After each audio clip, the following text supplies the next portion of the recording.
નમસ્કાર, હું આદર્શ છું. વેલકમ ટુ આદર્શ education society.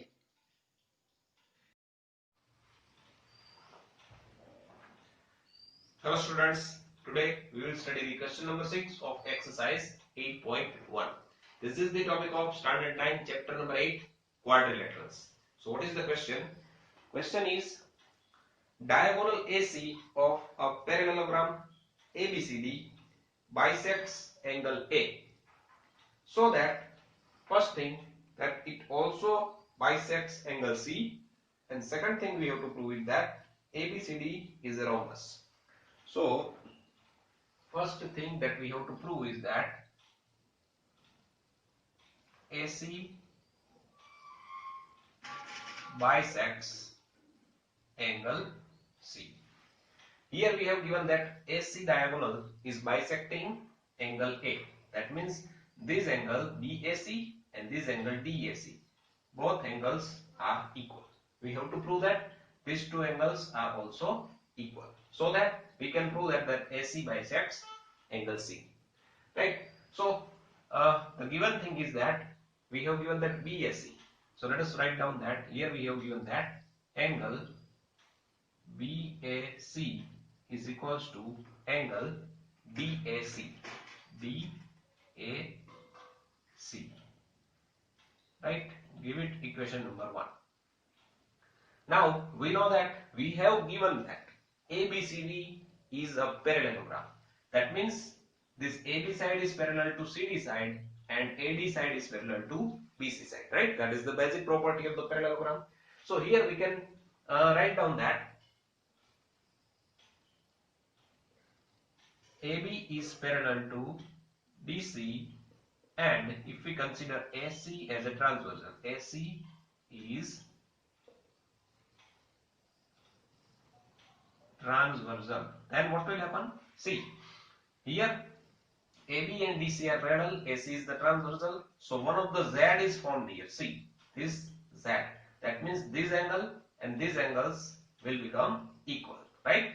So this angle we can write down as angle BAC, angle BAC, and this angle we can write down as angle BCA, angle BCA, right?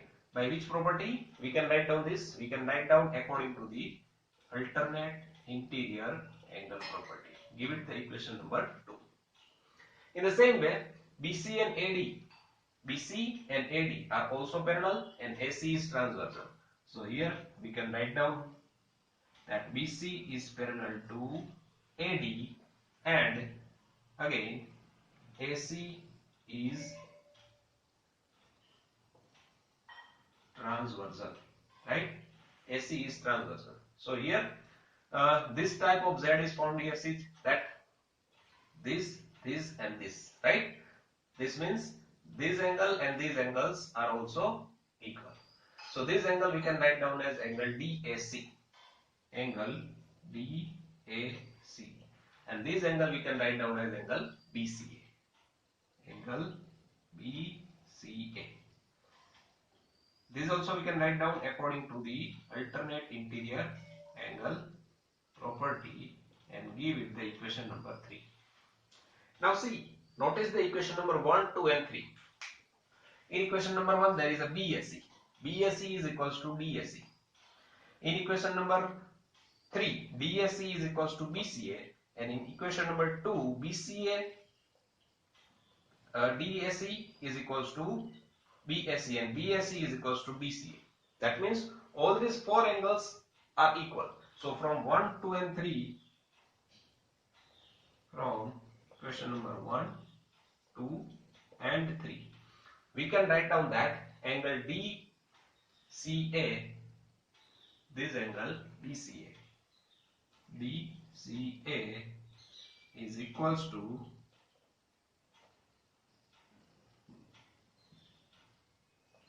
angle DCA is equals to angle BCA. See, one more time. Here BAC and DAC are equal, that we have given. So instead of BAC we can write down DCA, and instead of DAC we can write down BCA, right? If these two angles are equal, then these two angles are also equal. So what does this mean? That BCA and BCA both angles are equal. That means we can write down that AC bisects. Therefore, we can write down that AC bisects angle C. This is the first thing that we have to prove. Now the second thing that we have to prove is that ABCD is a rhombus. ABCD is a rhombus. This is the second thing that we have to prove. First thing we have to prove is that AC bisects angle C. Okay, so how we can prove this? Here ABCD we have given that is a parallelogram, so opposite sides are equal.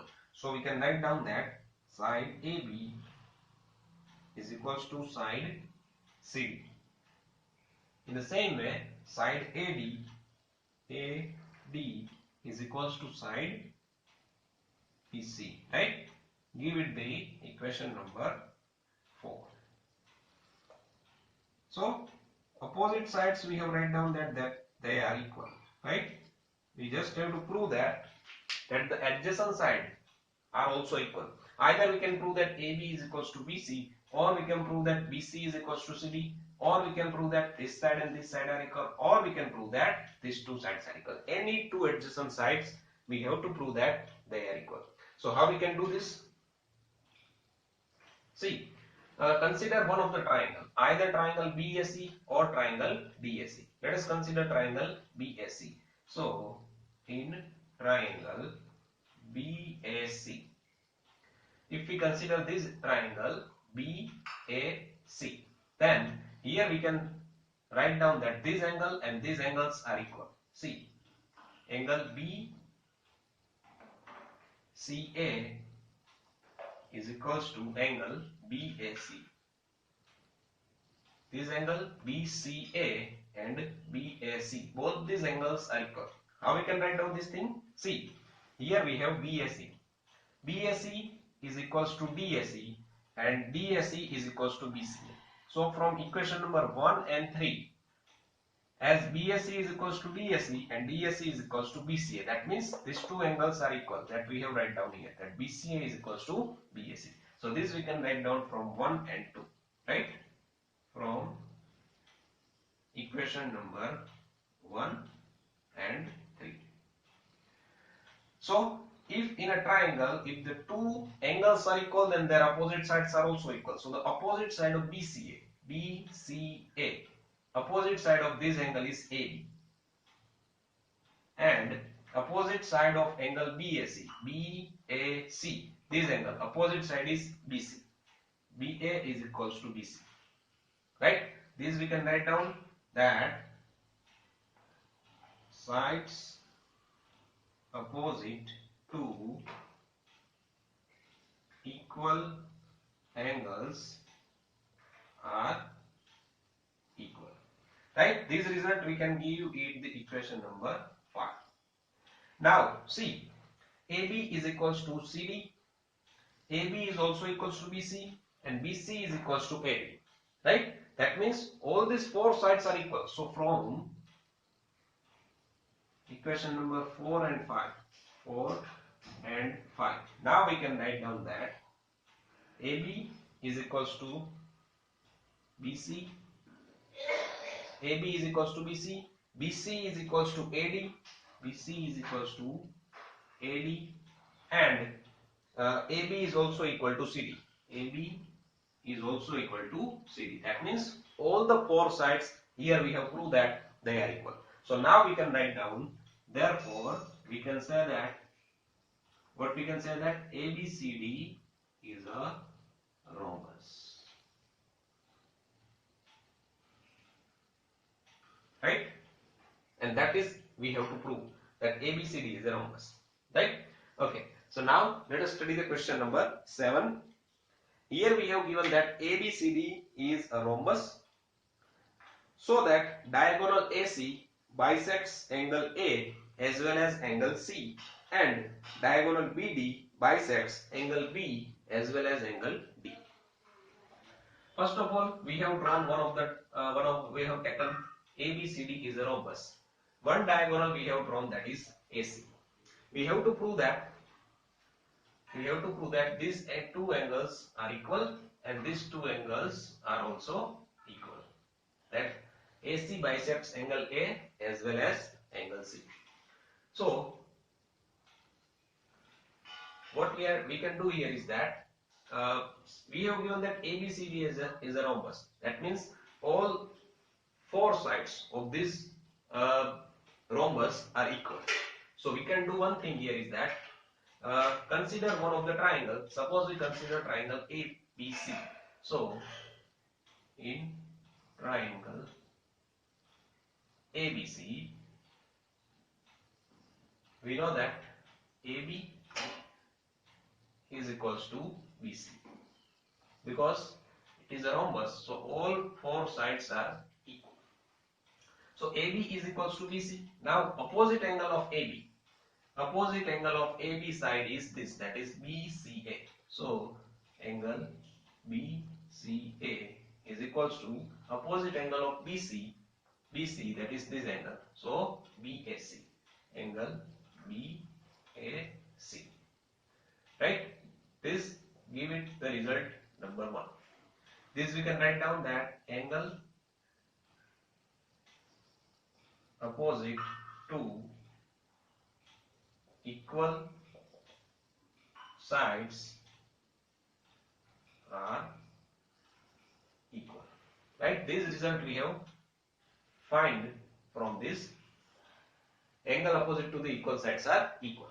Now we know that in a rhombus both the pair of opposite sides are also parallel, as they are equal also and parallel also. So here we can write down that AB is parallel to BC and AC is transversal. AC is transversal. So one of the Z is found here, this type of Z is found here. So this angle BAC is equal to BAC and BCA. Both these angles are equal according to the alternate interior angle property. Give it the result number 2. Now we can notice here is that in equation number 1 and 2, if we compare both these equations, that BCA is equals to BAC and BAC is equals to BCA. So from equation number 1 and 2, we can write down that angle BCA is equals to angle BCA. Why? Because BCA is equals to BAC and BAC is equals to BCA. That means both this BCA and BCA, both these angles are equal. And what does this mean? That BCA this angle and BCA this angle, both are equal. So now we can write down that AC bisects angle C. Therefore, we can write down that AC bisects angle C. Right? Similarly, we can prove that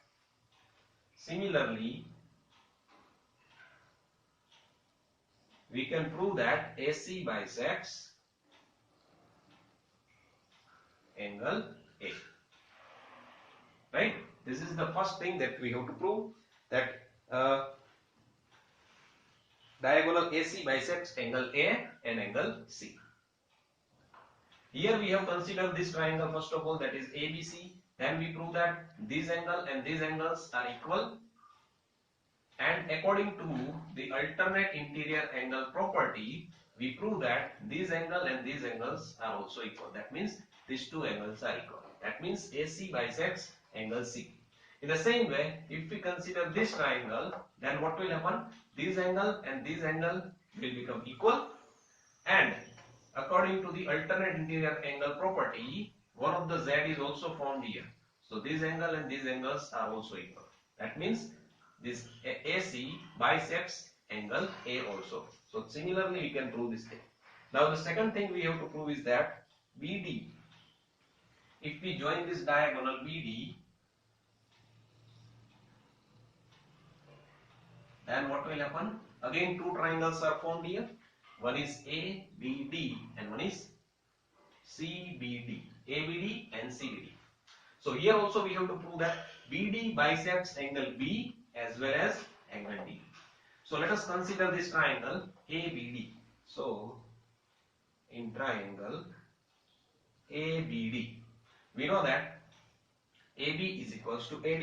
We can write down that AB is equals to AD. Now the opposite angle of AB side is ADB. Angle ADB. And opposite angle of AD side is ABD. Angle ABD. Now you know that the reason, what we have to write down the reason? Reason will be the same, that angle opposite to the equal sides are equal. So give it the equation number 3. In the same way, what we have done here, the same thing we have to do here. Now we know that here this side AD is parallel to BC. So AD is parallel to BC and AC is transversal. AC is transversal. So AD and BC are parallel. That means this Z is formed here, right? This type of Z is formed here. So angle DSC, angle DAC. Sorry, we have not to take the transversal AC, right? Here we have to change the transversal. That AD is parallel to BC and BD is the transversal. AB is parallel to CD. That we have to take here. AB is parallel to CD. AB is parallel to CD, and we have to take BD as a transversal. BD is the transversal. So this type of Z is formed here. A, B and DC, and this is the transversal. So these two angles will become equal. That is angle BABD, angle ABD, ABD is equals to angle CDB, angle CDB, right? According to the alternate interior angle property. Give it the equation number 4. Now compare equation number 1 and 3 and 4. Here ADB is equals to ABD and ABD is also equals to CDB. That means these two angles are again equal. So from equation number 3 and 4, we can write down that angle ADB is equals to angle CDB, right? ADB and CDB, both these angles will become equal. That means, what is this means? That BD bisects angle D. Therefore, we can write down that angle BD, diagonal BD bisects angle D, right? Similarly, here also we can prove that. Similarly, we can prove that BD bisects angle B, right? So this is the how we can solve this type of problem, right? One of the things that we have to keep in mind is that in this question we have given that ABCD is a parallelogram, so we can use the property of the parallelogram, that the opposite sides are equal. Here we have given that ABCD is a rhombus, so we can use the property that all the sides are equal. Okay, so this is all about this lecture. Thank you. Thank you for joining us.